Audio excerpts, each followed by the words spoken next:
నమస్తే, welcome to Telugu రాజ్యం.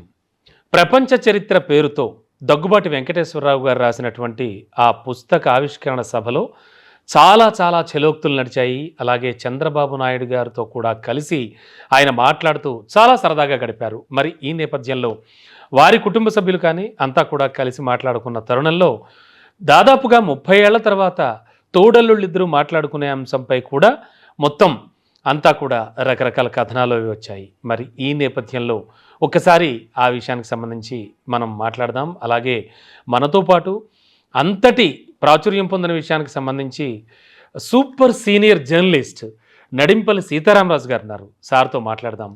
అయితే ఇప్పుడున్నటువంటి కండిషన్లో చాలా రాజకీయ కుటుంబాలు, రాజకీయ ప్రస్థానం ఉన్నటువంటి కుటుంబాలన్నీ కూడా చాలా వరకు వాళ్ళు తగాదాలు పెట్టుకోవడం అని, ఆస్తులకు సంబంధించని ఇవన్నీ కూడా మాట్లాడుకుంటున్న తరుణంలో 30 ఏళ్ల తర్వాత వీరిద్దరి కలయిక కూడా నిజంగా చాలా అబ్బురం అనిపించింది అందరికీ. మరి ఈ నేపథ్యంలో అసలు ఈ ఇష్యూకి సంబంధించి సార్ వెర్షన్ ఎలా ఉందో సీతారామరాజు గారితో మాట్లాడదాం. సార్ నమస్తే. నమస్కారం సార్. చాలా రోజుల తర్వాత ఎలా ఉన్నారు సార్? బాగున్నాను సార్. మీ వెబ్ ఛానల్తో కూడా నాకు పరిచయాలు ఉన్నాయి. ఇది ముందు కూడా చేశాం కూడా అండి. సార్ శ్రీకాంత్ గారు చేశారు. అవును సార్.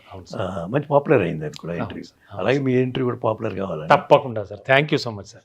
సార్, ప్రపంచ చరిత్ర అనేటువంటి బుక్ ఆవిష్కరణ సభలో సారు, చంద్రబాబు నాయుడు గారు, దగ్గుబాటి వెంకటేశ్వరరావు గారు కలిసి మాట్లాడుకున్నారు. అది ఆల్రెడీ సంచలనమైంది. అందరూ కూడా చాలా విశేషంగా చెప్పుకున్నటువంటి ఘటన. ఎందుకంటే దాదాపు 30 ఏళ్ల నుంచి కూడా, అంటే అంతకుముందు బాబు గారి మీద వ్యతిరేకంగా పుస్తకం రాసిన ఆయన, ఇలాంటి రకరకాల కథనాలు ఉన్నాయి, మనకు తెలియదు కాదు. ఈ కలయికని ఎలా చూస్తారు ఇప్పుడు? అంటే ఇది ఒక రాజకీయ కలయిక, భవిష్యత్తులో మరో రాజకీయ సంచలనానికి ఏమైనా తెరలేపబోతున్నారా? ఏమనుకోవచ్చు? ఇది కుటుంబ నేపథ్యం ఏంటంటే రామారావు గారి కుటుంబం అంతా చాలా సమైక్యంగా ఉండేదండి ఆయన ఉన్నప్పుడు. ఆయన 2వ వివాహం చేసుకున్న తర్వాత కొంచెం గ్యాప్ వచ్చింది. అందరూ చాలామంది దూరం అయ్యారు. కానీ ఆ కుటుంబం, ఉమ్మడి కుటుంబం అనేటువంటి సినిమా వచ్చింది, గొప్ప సినిమా. రామారావు గారికి ఉమ్మడి కుటుంబం అన్న, అందరూ కలిసి ఉంటామన్న చాలా ఇష్టమైనట్టు. అలాగే ఆయన తీసిన సినిమాలన్నింటిలోని ఫ్యామిలీ నేపథ్యం ఎక్కువ ఉండేది.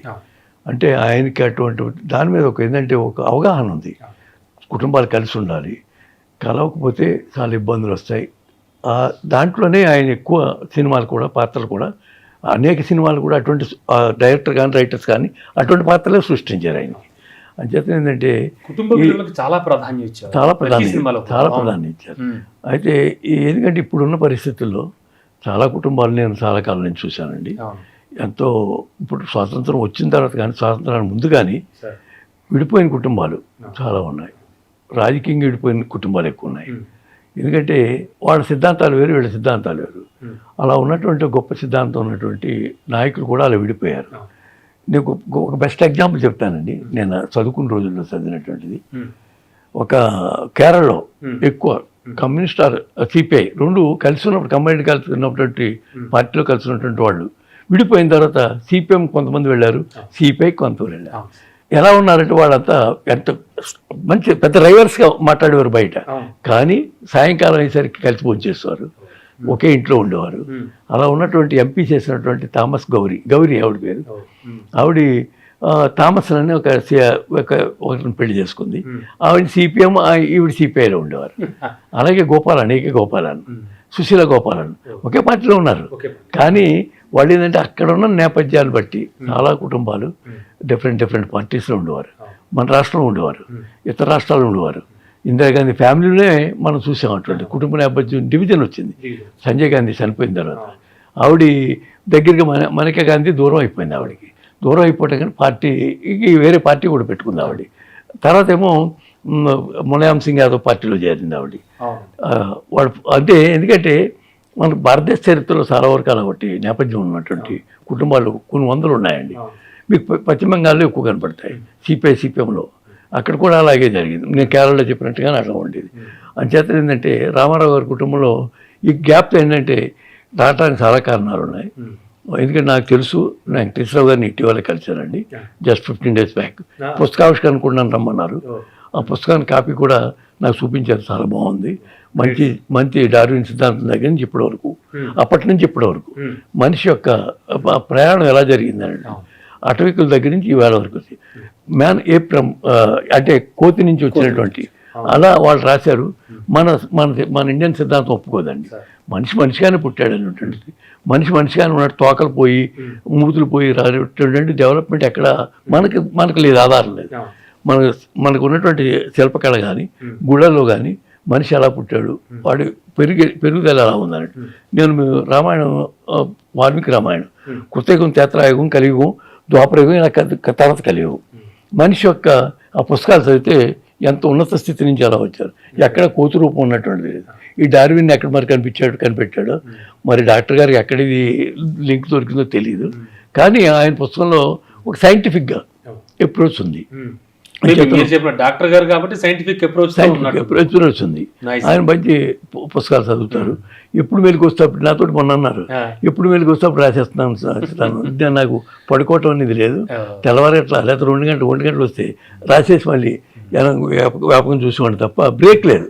ఓ పుస్తక రచనకు సంబంధించినట్టు ఈ 10-15 నుంచి మంచి పుస్తకాలు రాశారండి. ఆయన ప్రెస్కి వెళ్ళిపోయి ఇది రైతు నేస్తం ఎక్కడ మీరు చేయించారు, నేను ఆ పుస్తకం గురించి అడగటానికి వెళ్ళాను. వెళ్తే రైతు నేస్తం చేయించాను, అక్కడే కూర్చుని వాడిని కైతవాదిలో ఉందని ఇలా చేసుకొచ్చాను చెప్పారు. Is my good friend.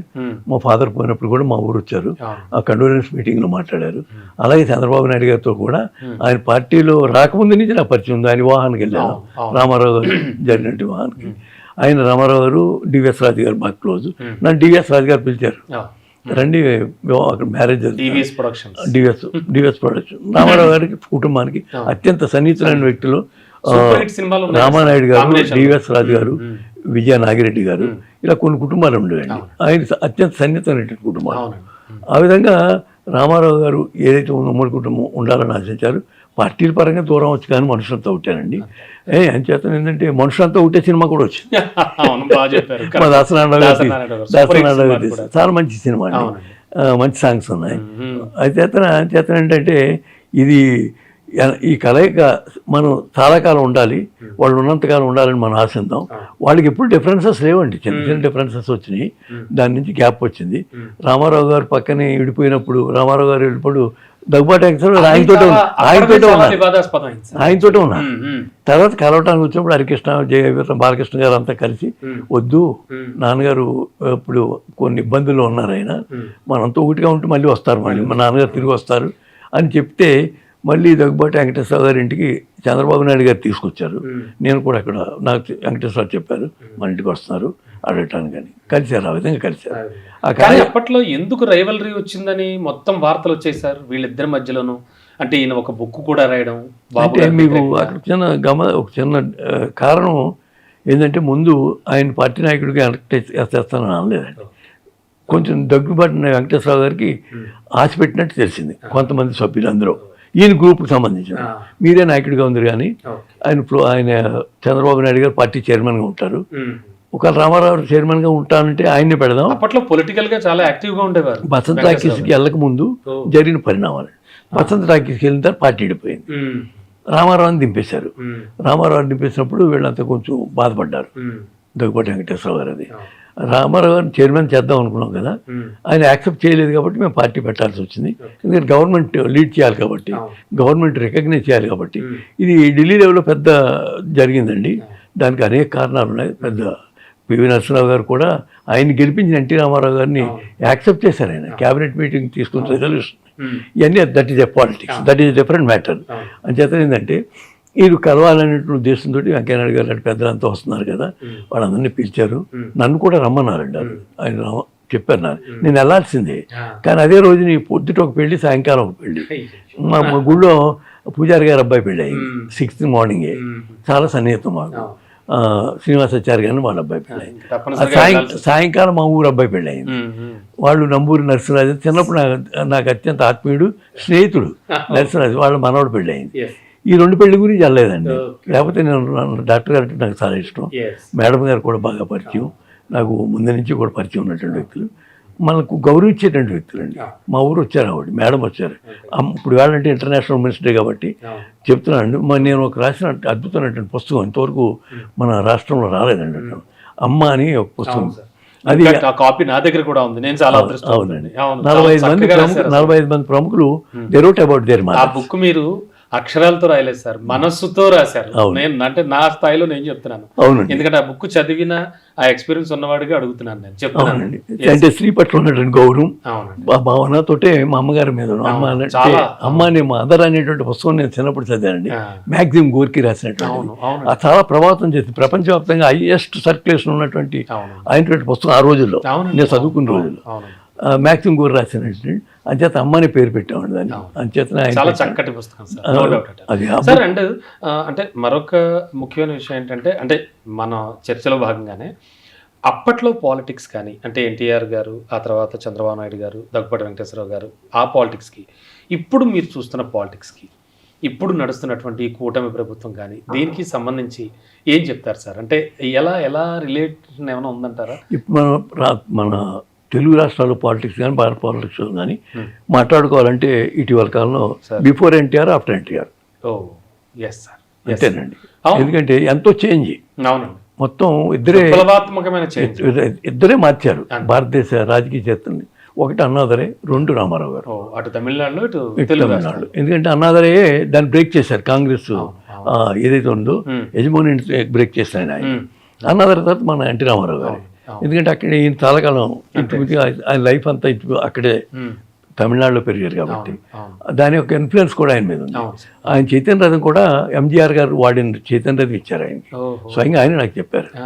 అవును, ఆయన చేత ఏంటంటే ఆ రిలేషను, అది ఆ ఫ్రెండ్షిప్ ఉండటం వల్ల ఇద్దరు గొప్ప నాయకులు కాంగ్రెస్కి బ్రేక్ చేసి ఒక వంశపారంపర్యంగా వస్తున్నటువంటి దాన్ని బ్రేక్ చేసినటువంటి నాయకులు వీళ్ళిద్దరు. అంచేత ఏంటంటే మనకి ఈ కుటుంబ నేపథ్యంలో రామారావు గారు ఎప్పుడూ ఒప్పుకునేవారు కాదండి డిఫరెన్సెస్కి. ఆయన కుటుంబ సభ్యులు అందరిలో కన్నా ఇష్టమైన వ్యక్తి హరికృష్ణ. మన హరి అంటే ఏ చేత చేసేవాడు. హరి అంటే అంత ఇష్టమైనటువంటి వ్యక్తి. వీళ్ళందరూ కూడా మా పురంధరేశ్ గారు అరణ్య అంటూ ఉంటారు. అంటే అంత మంచి రిలేషన్స్ ఉన్నటువంటి ఈ గ్యాప్ రావటం వాళ్ళకి కొంచెం ఇబ్బందికరంగా ఉంది. ఒక దశాబ్దన్నర కాలంగా ఈ బీజేపీలోకి రావటం, బీజేపీకి రావటం, మళ్ళీ పార్టీలన్నీ ఒకటి అయినప్పుడు కలిసినప్పుడు తప్పనిసరి పరిస్థితుల్లో కొన్ని ఈక్వేషన్స్ మారిపోతాయండి. అంచేతను చంద్రబాబు నాయుడు గారికి ఇప్పుతో పని చేసినట్టుగానే చెప్పారు వెంకయ్య నాయుడు గారు కూడా, మీరంతా ఒకే ప్లాట్ఫామ్ రావటం మంచిది.